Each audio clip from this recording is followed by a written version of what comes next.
Let me remind you of something. You are not stuck. You're just scared. Fear is normal, but letting it lead your life, that's a choice, and it's time to take that power back. You don't need to feel ready, you need to start. Too many people are waiting for courage to show up like it's a delivery package, but courage doesn't show up before you act. It's what comes after you take the first step. You must interrupt fear with action. One small move, one new decision, that's how confidence is built. Self-doubt will scream, "Who are you to try?" You answer back, "I'm already enough and I'm learning as I go." You don't need to have all the answers, just the guts to show up. If your mind says, "But what if I fail?" say this out loud, "What if I fly?" Flip the script. Fear is just imagination in the wrong direction. Use that imagination to build possibility, not panic. Control comes back the moment you realize this. Your life is your responsibility. Not your parents, not your past's, yours, and you don't owe anyone a version of you that keeps you small just so they can feel comfortable. You were born to stretch, to grow, to shake off the doubt. And today, you choose you, say it loud, "I am done waiting, I am done doubting, I am in control now." Fear is a natural human emotion, deeply wired into our biology. It's the built-in alarm system that has helped us survive for generations. Whether it's the fear of failure, rejection, judgment, or even success, fear shows up whenever we're standing at the edge of change. But while fear is normal, allowing it to control our actions is optional. Too often, we treat fear like a stop sign when it's really just a signal, one that tells us something matters. When fear rises, it doesn't mean we should stop. It means we're on the edge of something meaningful. The key isn't to eliminate fear, it's to learn how to manage it. Most people don't chase their dreams or speak up for themselves, not because they're lazy or lack ability, but because fear has them convinced they're not good enough, not ready, or not worthy. That inner voice of fear pretends to be protective, but really, it's keeping us small. It whispers lies that feel like truth, disguising hesitation as wisdom and self, doubt as humility. But here's the truth: if you wait to feel fearless before you act, you'll be stuck forever.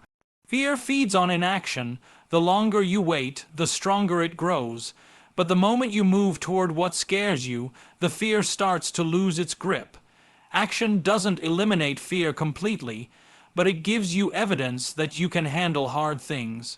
Every time you show up, speak up, or take a risk despite the fear, you prove to yourself that you're stronger than your excuses. Fear thrives in the unknown, so bring it into the light. Talk about it. Write it down, face it. You'll often find that what you feared most is far less powerful than it felt in your imagination. And even if things don't go perfectly, you grow, you learn, you become more resilient. Letting fear lead your decisions might keep you safe, but it also keeps you stuck. And nothing amazing comes from staying stuck. Every person who has ever done something great felt fear. The difference is, they moved forward anyway. They didn't let fear become the author of their story.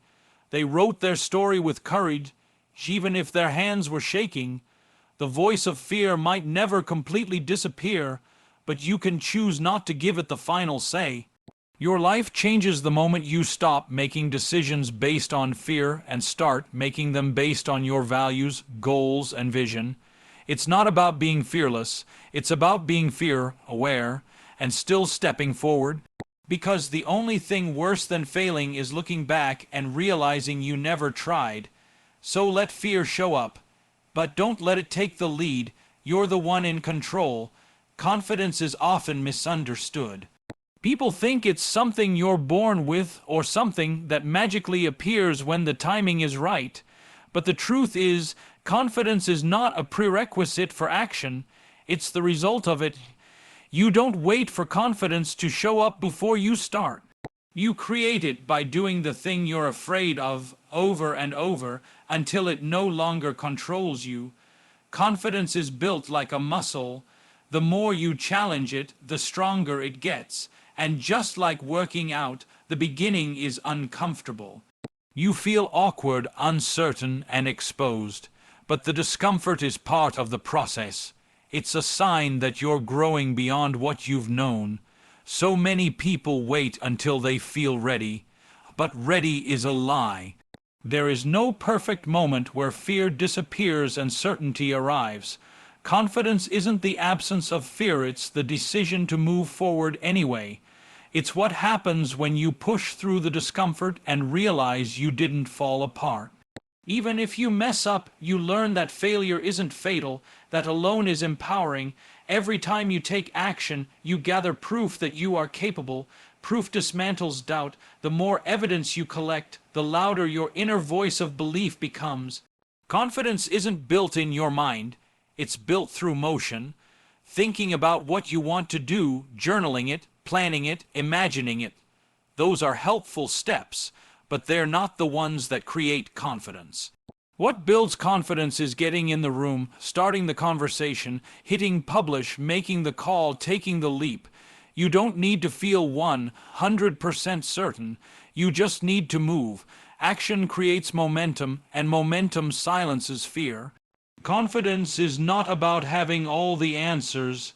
It's about trusting yourself enough to show up without them.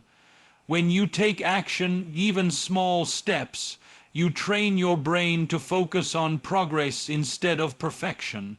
You start to realize that you can handle far more than you thought, and with every step your identity shifts. You stop seeing yourself as someone who hesitates and start seeing yourself as someone who tries, someone who grows, someone who doesn't give up. That shift is powerful. It changes the way you carry yourself, the way you speak, the way you think. It opens doors because you start to walk through them instead of standing outside in fear. The people you look up to, the ones who seem so confident, didn't start that way. They earned it by showing up again and again. They failed, got rejected, made mistakes, and kept going. That's how confidence is built. It's not reserved for the chosen few. It's available to anyone willing to take action in the face of fear. You don't need to believe in yourself fully to begin. You just need to take the first step. Belief will grow with each move you make. Confidence will follow your courage. Self-doubt is not a reflection of your capability. It's a reflection of your current mindset. It's the internal voice shaped by past experiences, fears, and limiting beliefs, not an accurate measurement of what you can actually do. Everyone experiences self-doubt, even the most successful people. The difference is not that they never feel it, but that they've learned not to let it dictate their actions. When self-doubt shows up, it's often because you're stepping into something new, stretching outside your comfort zone, or trying to do something meaningful.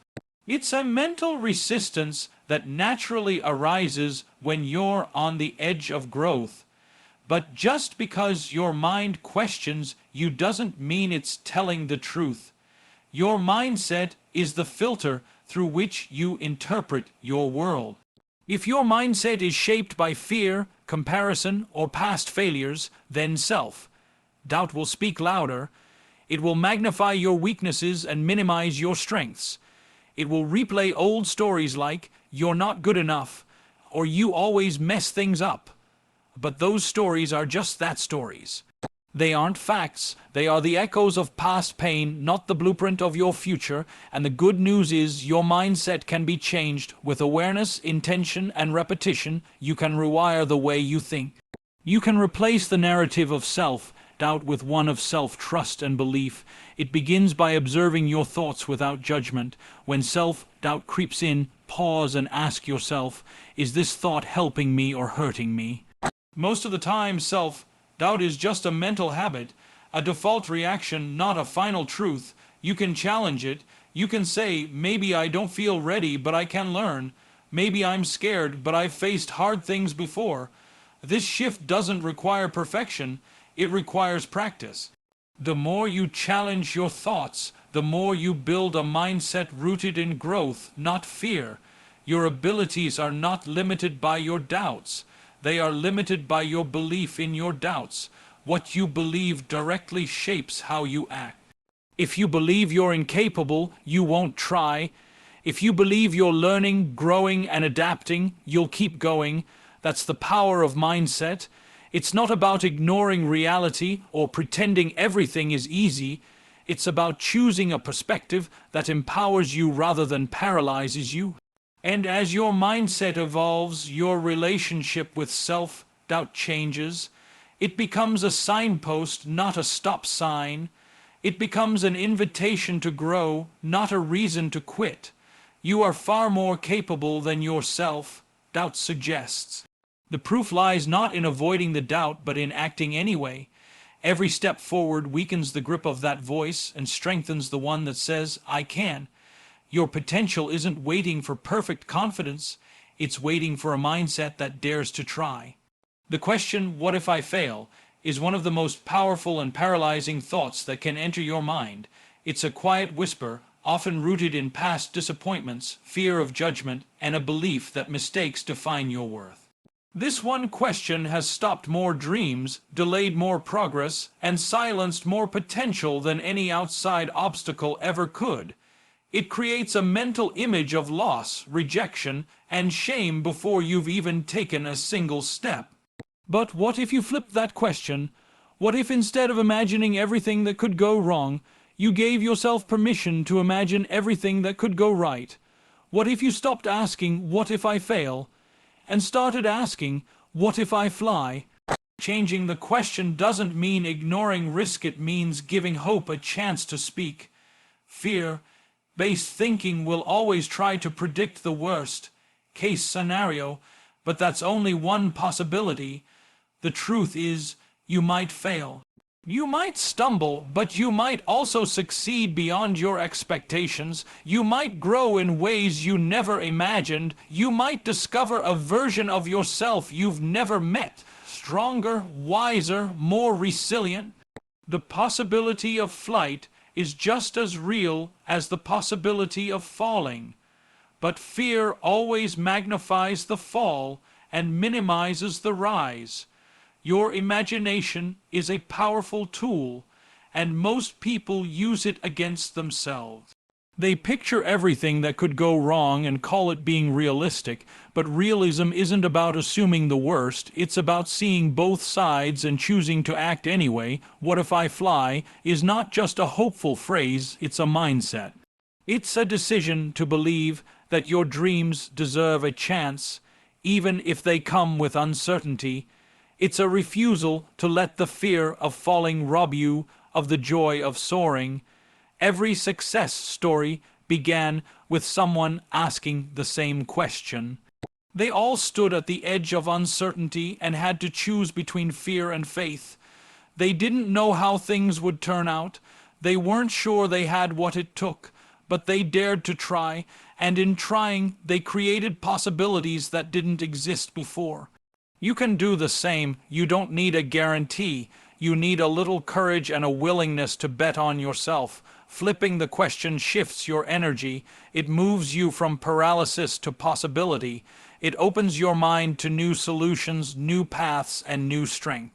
Even if you don't fly the first time, every attempt builds momentum. Every risk you take teaches you something. And one day, when your wings finally catch the wind, you'll be glad you didn't listen to the voice that said, "What if I fail?" Because in that moment you'll know the better question was always, "What if I fly?" Responsibility is often seen as a burden, a heavy weight we're forced to carry, but in truth, responsibility is the key to freedom. It's not about blame or punishment, it's about power. When you take full responsibility for your life, your choices, your actions, your mindset, you unlock the ability to change it. No one else is in charge of your growth, your healing, or your future. That is your job. And the moment you accept that truth, everything shifts. You stop waiting for someone to save you, validate you, or give you permission. You realize that freedom doesn't come from escaping responsibility. It comes from embracing it. So many people feel stuck, not because they lack opportunity, but because they've given their power away. They blame their past, their circumstances, or other people for where they are. And while it's true that life can be unfair and unpredictable, staying in a mindset of blame keeps you trapped.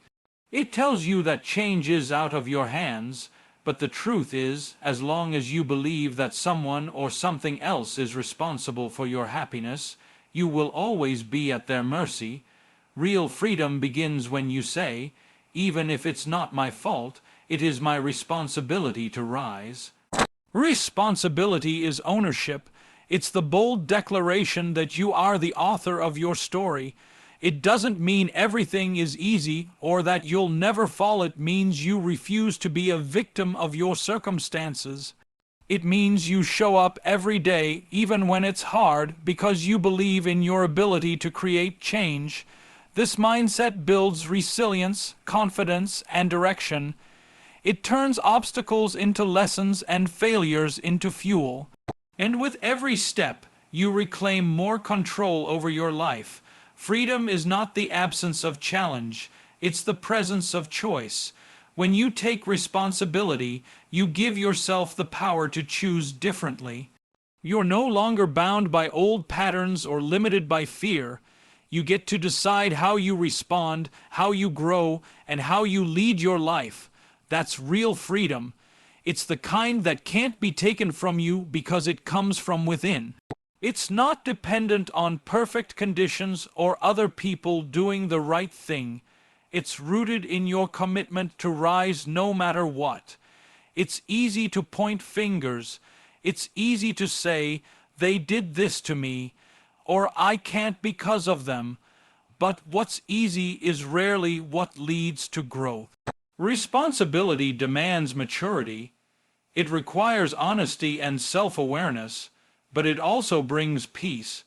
Because when you take charge of your life, you stop waiting, you start moving, you stop fearing, you start creating.